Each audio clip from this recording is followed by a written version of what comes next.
पिछले 3-4 सालों में मैंने स्पिरिचुअलिटी को एक्सप्लोर करने की कोशिश की है, डिफरेंट टाइप के मेडिटेशंस लर्न किए हैं, एनर्जी हीलिंग्स लर्न की हैं, साथ ही एनर्जी मेडिसिन्स लर्न की हैं और डिफरेंट ऑर्गेनाइजेशन जैसे कि इंटरनेशनल ऑर्गेनाइजेशन हो माइंड वैली या फिर हमारे इंडियन ऑर्गेनाइजेशंस जो स्पिरिचुअल ऑर्गेनाइजेशन है जैसे कि ब्रह्म कुमारी है, आर्ट ऑफ लिविंग है और डिफरेंट टाइप की चीज़ें मैंने लर्न की हैं।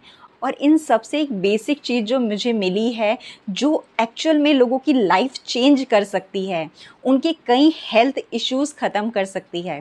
अब कई लोगों को इश्यूज़ होते हैं बीपी के, कोलेस्ट्रॉल के, हार्ट इश्यूज़ होते हैं या इसी टाइप के अलग अलग इश्यूज़ होते हैं, पेन होता है बॉडी के डिफरेंट पार्ट्स में। ये सारे इश्यूज़ ख़त्म हो सकते हैं एक बेसिक प्रैक्टिस अपनी लाइफ में अगर हम अप्लाई कर लें तो। कहने को ये बहुत सिंपल प्रैक्टिस है, बट इसके लिए आपको थोड़ा सा अपना माइंड मेकअप करना पड़ेगा और रेगुलरली इसे अगर आप करेंगे तो आपकी लाइफ की आधी से ज़्यादा प्रॉब्लम ख़त्म हो जाएगी। साथ ही आप अपनी लाइफ में बेहतर फोकस बना पाएंगे। बेहतर फोकस के साथ आप बहुत ही लाइट फील करेंगे। यूएस में एक ऑर्गेनाइजेशन है 40 ईयर्स ऑफ जेन, जो एक 5 डेज़ का कोर्स करवाती है, एक थेरेपी देती है जो आपके ब्रेन के डिफरेंट पार्ट्स में काम करती है और इसकी कॉस्ट है अराउंड 16,000 यूएस डॉलर्स। सो अगर हम इसे इंडियन रुपीज़ में कन्वर्ट करें तो ये आती है मोर देन 12 लाख रुपीज़। इनका जो बेसिक फंडा है वो वही है जो हमारे डिफरेंट स्पिरिचुअल गुरुज़ या डिफरेंट स्पिरिचुअल टीचर्स हमें अप्लाई करने को कहते हैं अपनी लाइफ में। अब ऐसा क्या है जो हमारी लाइफ इतनी चेंज कर सकता है और वो भी बहुत बेसिक है, तो वो है फॉरगिवनेस, यानी कि माफ़ी। आप अगर अपनी लाइफ में लोगों को माफ़ कर सकते हैं तो आप अपनी लाइफ की बहुत सारी प्रॉब्लम्स को आधे से भी कम कर सकते हैं, सिर्फ माफ़ी देकर। अब सिर्फ किसी को माफ़ करने से हमारी लाइफ कैसे बेहतर हो सकती है और ये इतना इम्पॉर्टेंट फैक्टर क्यों है? क्योंकि जब हम लोगों को माफ़ नहीं करते तो वो हमारे माइंड में कहीं ना कहीं चलते रहते हैं। हमारा सबकॉन्शियस माइंड इन चीज़ों को लेकर बहुत ज़्यादा सोचता है, हमारा माइंड ऑक्यूपाइड होता है।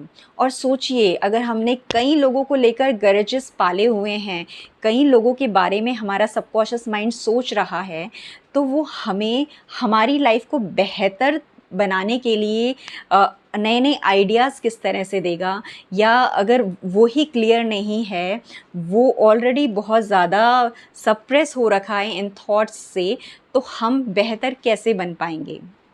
हम भले ही कॉशियसली अभी किसी के बारे में नहीं सोच रहे हैं, लेकिन अगर हमारे मन में किसी के लिए ग्रजेस हैं तो हमारा सबकॉन्शियस माइंड उसको बार बार प्रोसेस करेगा। और जब भी हम उस इंसान की शक्ल देखते हैं या उससे मिलते हैं तो फिर वो रिन्यू होते हैं और फिर हम एक नई थॉट क्रिएट करते हैं, एक नेगेटिव थॉट, और वो फिर हमारे सबकॉन्शियस माइंड में फीड हो जाती है। और बार बार ऐसा करने से हम शायद बहुत बड़ा नेगेटिव एस्पेक्ट एक अपने सबकॉन्शियस माइंड में खड़ा कर देते हैं किसी पर्टिकुलर इंसान को लेकर। अब ऐसा तो नहीं है कि हम सिर्फ एक पर्टिकुलर इंसान के लिए ग्रजेस रखते हैं, हम ऐसे कई लोगों के लिए ग्रजेस रखते हैं, छोटी छोटी बातों में ग्रजेस रखते हैं। किसी ने हमारी रिस्पेक्ट नहीं की, किसी ने हमारे पैर नहीं छुए, या उसको ये बात सबके सामने नहीं कहनी चाहिए थी।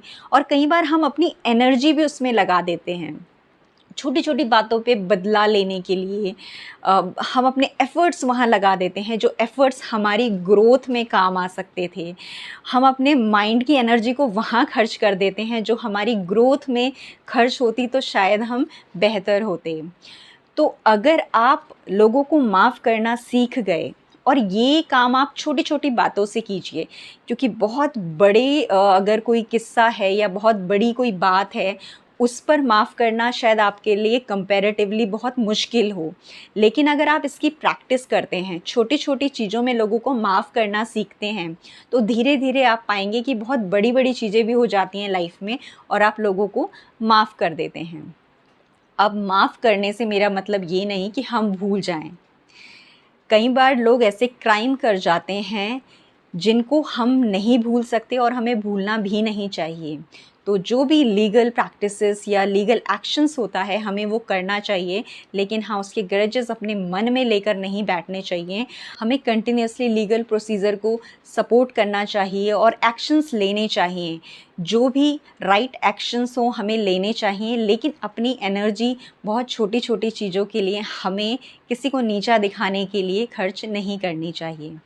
और ऐसा अगर आप कंटिन्यूसली 3 मंथ्स भी कर लेते हैं तो आप पाएंगे कि आपका माइंड पहले से बहुत ज़्यादा काम है, बहुत ज़्यादा नेगेटिव नहीं सोचता है। वो अगर सोचता भी है तो बहुत पॉजिटिव चीज़ों के बारे में सोचता है, आपकी ग्रोथ के बारे में सोचता है। तो इसे हम अपने सबकॉन्शियस माइंड को रिवायर करना भी कह सकते हैं। हमें कॉशियसली सोचना पड़ेगा, क्योंकि इतने टाइम से अगर हमारा माइंड यही सोचता आ रहा है, नेगेटिव ही सोचता आ रहा है, तो नेक्स्ट टाइम जब भी कोई ऐसा इंसिडेंट होगा, नेक्स्ट टाइम जब भी हमारी गाड़ी की जगह किसी और ने अपनी गाड़ी पार्क कर दी होगी, तो उस टाइम पे आपका पहला थॉट नेगेटिव ही आएगा। लेकिन उस वक्त आपको अपने आप को टोकना है और कॉशियसली एक थॉट क्रिएट करना है जिसमें आप कहेंगे कि इट्स ओके, आज उसने यहाँ पे कर दिया तो मैं कहीं और कर देता हूँ, इससे ज़्यादा फ़र्क नहीं पड़ने वाला। थोड़ा सा डिस्कम्फर्ट होगा, बट धीरे धीरे अगर आप ये प्रैक्टिस करेंगे तो आप अपनी लाइफ बेहतर बना सकते हैं। तो आशा करती हूँ कि आपको आज का वीडियो पसंद आया होगा। ये नॉलेज आपके लिए बेशकीमती हो सकती है अगर आप इसे अपनी ज़िंदगी में लागू करें तो सब्सक्राइब कीजिए मेरा चैनल, लाइक कीजिए इस वीडियो को और शेयर कीजिए उनके साथ जिन्हें इसकी ज़रूरत है।